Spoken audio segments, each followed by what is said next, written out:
Sachez que il s'agit d'une critique à chaud. C'est-à-dire que je viens de sortir, en tout cas j'ai vu du coup cet après-midi, le nouveau film Les 4 Fantastiques Premier Pas, et donc j'aimerais donc vous proposer finalement ma petite critique concernant ce film-là. Évidemment, bonjour à toutes et à tous, je suis très content de retrouver pour une nouvelle vidéo. Sachez que, on va dire pour un avis global, je ne suis pas déçu, parce que ce que je m'attendais à voir dans le film, je l'ai eu, mais je n'ai pas eu non plus le petit truc en plus qui fait que j'aurais vraiment énormément apprécié le film.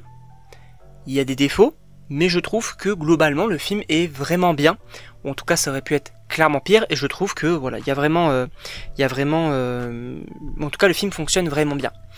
Sachez donc que oui, donc on va spoiler un petit peu donc légèrement, notamment quand je vais donner mon avis, peut-être des exemples sur certaines choses du film. Dans un premier temps, on va revenir un peu sur l'équipe des 4 Fantastiques, qu'est-ce que j'en ai pensé. Alors, c'est assez bizarre, mais globalement je me suis moins attaché aux personnages par exemple que la version de 2005 ou 2007, notamment de 2005 par exemple, parce que c'est vrai que dans cette version là en fait on t'explique pas forcément, en tout cas on t'explique très rapidement les choses, on n'en apprend pas forcément beaucoup sur eux, et ce qui est dommage c'est que moi j'aurais aimé apprendre aussi un peu à connaître les personnages pour également mieux s'attacher à eux. Là c'est pas forcément le cas, alors certains vont peut-être me dire que c'est un petit peu la même chose avec Superman. C'est vrai que Superman, on te laisse finalement débarquer dans cet univers de super-héros où on n'a pas forcément qu'un super-héros, on en a plein, etc. L'histoire finalement est déjà construite. Mais là où c'est différent, c'est que c'est aussi plus facile parce qu'il n'y a qu'un personnage. Mais là où c'est différent, c'est que je trouvais qu'on s'attachait pas mal au personnage principal et il y avait son histoire qui a été développée.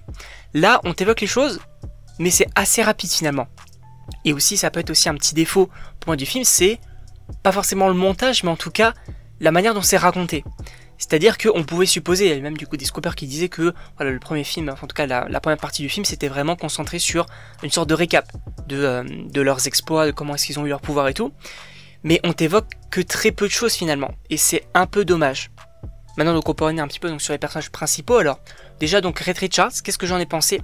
Donc Pedro Pascal, moi je l'adore, hein, clairement. Je trouve que dans le rôle il fonctionne plutôt bien. J'aime bien en fait ce côté de... déjà je suis un petit peu le référent de l'équipe et tout, ça c'est un petit peu commun aussi à Reed Richards, il est très intelligent. Mais j'ai beaucoup aimé ce côté je suis dépassé par ce qui arrive.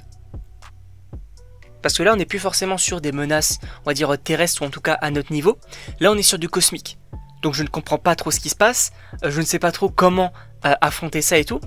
Et je l'ai trouvé quand même pas mal intelligent sur certains points, notamment le côté de je veux téléporter du coup la planète Terre. Au final du coup je vais téléporter l'antagoniste, etc. J'ai bien aimé aussi, c'est plutôt cool. Ce que j'aime bien aussi c'est son côté un peu très pragmatique finalement. Il va se dire ok donc on a le choix entre faire ça, ça, ça, ça, et je vais choisir cette solution là parce que celle-là ne va pas, etc. J'ai bien aimé son petit esprit on va dire d'analyse. Même si Reed Richards il est un peu mis de côté par rapport à d'autres personnages qui sont pour le coup un peu plus mis en avant, j'ai envie de dire, notamment par exemple Vanessa Kirby avec du coup la femme invisible que j'ai beaucoup apprécié parce que elle comme du coup c'est un petit peu le cas aussi dans les précédentes versions et dans les comics, c'est le cœur de l'équipe. C'est vraiment elle qui va souder un petit peu tout le monde, et là on le voit parce que c'est elle du coup qui va être enceinte, c'est un petit peu elle aussi qui va être au cœur de l'intrigue et tout, et j'ai beaucoup aimé son personnage. Vanessa Kirby elle l'interprète très très bien, il n'y a pas de souci. Ce que j'ai bien aimé aussi, c'est que elle va du coup un petit peu être l'élément qui va compléter Reed Richards qui va être très on va dire méthodique dans les méthodes, et on va dire Suzanne Stan qui va porter un petit peu sa pierre à l'édifice en ayant un petit peu plus de pas forcément moralisatrice, mais en tout cas qui va essayer de comprendre aussi pas mal de choses. Je trouve que la relation entre les deux fonctionne plutôt bien. On a aussi son frère, donc Johnny Storm bien évidemment.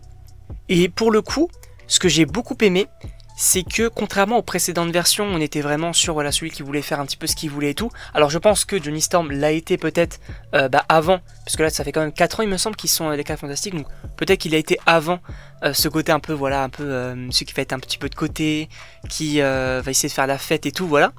Mais là, ce que j'ai beaucoup aimé, c'est que déjà il va essayer d'avoir une petite relation avec la surfeuse d'argent, donc ça c'est plutôt sympa. Et je m'attendais pas forcément à ça, mais surtout, c'est qu'il est quand même assez intelligent. Ou en tout cas, il arrive du coup à essayer de traduire, ou en tout cas oui c'est ça en fait, de traduire, de trouver la traduction finalement aux différents message qu'il a eu donc de la surfeuse d'argent. Et ce qui est cool, c'est que Johnny, voilà, c'est pas seulement le membre un petit peu cool de la team et tout. Là, il a aussi une importance, il va apporter aussi sa pierre à l'édifice et tout. C'est assez cool, même si on sent que dans l'équipe, il est pas forcément trop écouté, mais pour le coup, il arrive un petit peu à tirer son épingle du jeu, donc c'est sympa. En revanche, j'ai quand même un petit bémol sur Ben Grimm, donc la chose, parce que le personnage est très cool, moi j'ai beaucoup aimé le voir et tout, je trouve que c'est vraiment un petit peu finalement le tonton de la team, celui qui va toujours être là, etc. C'est plutôt cool. Il a un côté aussi assez chaleureux, je trouve. T'as envie un petit peu de te confier à lui, de dire quand ça va pas et tout, je trouve que il est assez intéressant, assez touchant aussi. Mais par contre, ce qui est dommage, c'est qu'on le développe pas trop. Et ça, c'est un peu finalement dommage parce que Ben Grimm, alors on t'évoque en vraiment quelques scènes et c'est encore très minime. Son côté de quand il se revoit un petit peu plus jeune, en tout cas dans le passé, quand du coup il était encore sous forme humaine, on te l'évoque plus forcément après dans le film. Et en plus de ça, alors que c'est quand même, je rappelle, c'est quand même un truc assez important dans l'histoire de Ben Grimm, ce côté un peu de différenciation déjà au niveau social parce que c'est un monstre et aussi au niveau de l'équipe, parce que l'équipe n'a pas cet aspect un peu monstrueux. Et là, il y a aussi un côté assez intéressant avec le côté amoureux. Il va peut-être se remettre en question en mode, mais en fait, qui pourrait m'aimer un monstre comme moi finalement? Et ça aussi, on va pas plus loin. On va pas plus loin, c'est un peu dommage, donc on va pas forcément au bout des choses non plus dans toutes les intrigues. C'est un peu dommage, mais Ben Grimm en tout cas, en tant que personnage, j'ai bien aimé, même si son développement un peu mitigé. Ensuite, on peut revenir sur, bien évidemment, la surfeuse d'argent. Moi, j'ai bien aimé parce que cette fois-ci, en fait, on va plus forcément être comme le surfeur d'argent qui va du coup accompagner Galactus et tout. Elle va quand même avoir sa part de responsabilité parce qu'elle va choisir les planètes où justement Galactus va intervenir et donc va les dévorer. Par contre, on t'explique pas forcément pourquoi est-ce qu'elle choisit telle ou telle planète, parce qu'en réalité, tu veux être un peu éthique entre gros guillemets, donc ne pas tuer des gens. Pourquoi est-ce que tu ne préfères pas sacrifier Mars, par exemple, au lieu de la Terre? Et ça, on répond pas forcément à la question, c'est une question aussi que je me suis posée, en disant pourquoi pas une autre planète plutôt que la nôtre, une planète désertique? C'est une question qu'on peut se poser, et on n'a pas forcément la réponse non plus. On sait pas pourquoi est-ce qu'elle cible ces planètes-là, je ne sais pas. Après, évidemment, Galactus qui est alors très intéressant parce que en fait ce que j'aime bien c'est que c'est comics accurate et le film l'est. Le film est comics accurate, c'est-à-dire qu'on va vraiment avoir ce côté rétro-futuriste des années 60, comme du coup les premiers 4 Fantastiques, même en réalité dans la scène d'intro, ça fait très comics. Et c'est ça que j'aime bien, c'est que il y a ce côté un peu fait main, en tout cas je sais pas si vous me comprenez un peu, mais j'aime bien. Et concernant Galactus, c'est totalement ça. On va avoir du coup cette menace galactique et tout, t'as l'impression en fait qu'il est inarrêtable, et c'est vrai que c'est la question que je me suis posée. Comment est-ce qu'on va faire pour l'arrêter? Parce que mis à part un sacrifice de la surfeuse d'argent, moi personnellement je ne voyais pas comment est-ce qu'ils pourraient l'arrêter. Ils ont trouvé une petite pirouette en le faisant du coup téléporter et tout, c'est sympa. Alors après, les scoopers t'évoquaient comme quoi ils viendraient du coup pour Franklin Richards, et ça finalement c'était vrai dans le film, donc c'est plutôt intéressant, moi j'aime bien. Par contre, c'est assez pareil, c'est assez bizarre parce que il analyse directement les capacités du bébé, on sait pas trop comment, on sait pas trop pourquoi, et en plus de ça, directement il sait, ok c'est mon héritier, c'est celui qui peut m'aider. Pareil, on comprend pas forcément trop non plus comment est-ce que c'est possible. C'est un peu bizarre, en tout cas la manière dont c'est amené. Mais globalement Galactus, alors moi personnellement j'ai vu le film en VF. Bon ça a gâché pas mal de moments, mais j'ai très hâte de le voir quand il sortira, par exemple sur Disney+, pour voir un petit peu en VO et tout. Parce que notamment l'acteur qui interprète Galactus c'est Ralph Fiennes, qui a une voix assez prenante, assez marquante, donc j'ai hâte de voir ça aussi. On peut évoquer aussi par exemple la musique, que moi je trouve très réussie dans ce film là, j'ai beaucoup aimé, en fait ça fait aussi ce côté un peu rétro, mais quand même épique et tout, donc j'ai bien aimé ce mélange-là.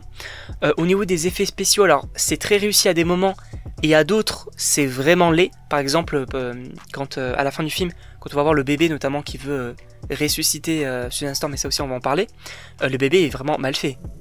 Mais c'est vraiment mal fait pour le coup. Et donc pour revenir sur la scène du décès, en tout cas on te laisse croire que Susan Storm est décédé, pareil je trouve qu'il n'y a pas de surprise. C'est un peu prévisible, alors prévisible pas forcément par exemple dans la défaite de Galactus, c'est pas forcément prévisible non plus, mais sur cette scène là, en fait je trouve que ça ne marche pas forcément. Alors l'émotion, je trouve qu'elle est assez bien transmise par les acteurs, notamment Pedro Pascal, mais on sait en fait qu'elle est pas morte. Pourquoi? Parce que déjà on n'a pas vu les pouvoirs du bébé. Donc à un moment donné, en plus on te dit voilà, s'il est surpuissant, il peut tout faire et tout, bah dans ce cas-là il va sûrement la ressusciter, donc on n'a pas vu les pouvoirs du bébé, donc à un moment donné il faudrait peut-être les voir. Et en plus de ça, ben le souci c'est que c'est leur premier film. Donc déjà les voir perdre face à Galactus c'est pas crédible pour une équipe, et en plus de ça, bah, la voir mourir par exemple, bah pareil c'est pas forcément... alors ça aurait pu être très très marquant de le faire, mais évidemment ça n'a pas été le cas. Susan Storm revient un petit peu donc à la vie et tout. Un petit peu en réalité comme c'est le cas avec les 4 Fantastiques et le Surfeur d'Argent, où aussi Susan Storm finit par être tué et ressuscité, donc cette fois par le surfeur. Voilà. Ensuite, on peut évoquer la comparaison que j'ai fait quand même pas mal de fois avec les Indestructibles. Puisque oui, sachez donc que les Indestructibles, pour moi, c'est clairement inspiré des 4 Fantastiques, et on le voit notamment ici, parce que par exemple la scène d'intro où on va voir l'homme taupe qui va faire exploser des bâtiments donc pour qu'ils tombent, avec du coup des sortes de foreuses, c'est clairement la même scène que dans les Indestructibles 2, au début, quand on a cette espèce de le démolisseur là, qui va justement faire ça pour une banque, aussi un bébé surpuissant, qui va aussi être là et tout. Bref, il y a quand même pas mal de similitudes entre les deux, ce côté familial et tout. Donc moi, ça m'a pas dérangé, j'ai trouvé ça assez sympa, les petites références. Donc voilà, moi globalement, je pense avoir tout dit. En tout cas, si j'oublie des choses, bien évidemment, on en reviendra par exemple en short ou en TikTok, donc n'hésitez pas à aller voir tout ça. Sachez donc que moi, je ne suis absolument pas déçu, on va dire, du film. Ce que j'attendais à voir, je l'ai eu dans le film, mais j'ai moins ressenti, on va dire, ce côté, en tout cas, j'ai moins eu cette petite étincelle finalement, qui m'a fait vraiment aimer le film. Et je trouve que, pareil, au niveau du montage, ou en tout cas la manière dont c'est raconté, c'est assez bizarre. J'aurais bien aimé, en fait, apprendre à mieux connaître les personnages, et à mieux m'attacher aussi à eux par la suite. Parce que je trouve que, globalement, le film fonctionne très bien, mais c'est surtout, en fait, le début, parce que l'histoire de ce film-là, ça pourrait être carrément l'histoire, en fait, d'une suite à une histoire qui, du coup, suivrait leurs origines. Là, je trouvais que c'était un petit peu bizarre la manière dont c'est fait, mais globalement, ça fonctionne très bien. En tout cas, donc, je ne sais pas ce que vous en pensez, n'hésitez pas à me dire dans les commentaires, n'hésitez pas à me dire, du coup, si vous avez aimé ou non le film, quel est votre avis, finalement. Donc, n'hésitez pas également à vous abonner. Sachez donc qu'on va faire quand même donc pas mal de contenu donc sur le film, notamment en short et en TikTok, donc n'hésitez pas à aller voir tout ça. Et donc, on se retrouve pour une prochaine vidéo.